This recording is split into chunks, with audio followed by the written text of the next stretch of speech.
Hello hi friends, good morning. Unique बनी blogs बनी पुणी एक न्यू फ्राइडे खाइबारे आपण समस्त को स्वागत करुच्ची। जय जगन्नाथ। केमिति अछंती सांग माने?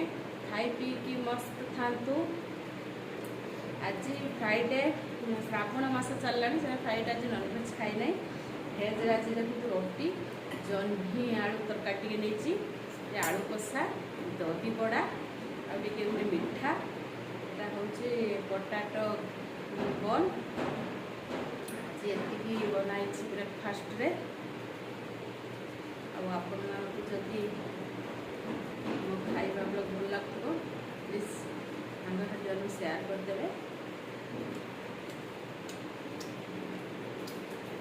आलू कषा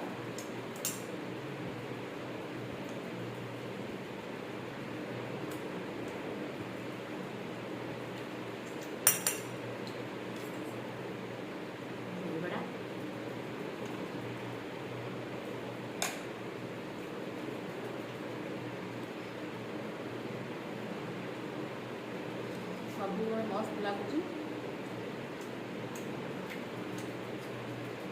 खाइबे सांग मैंने जल्दी जल्दी चले आसतु।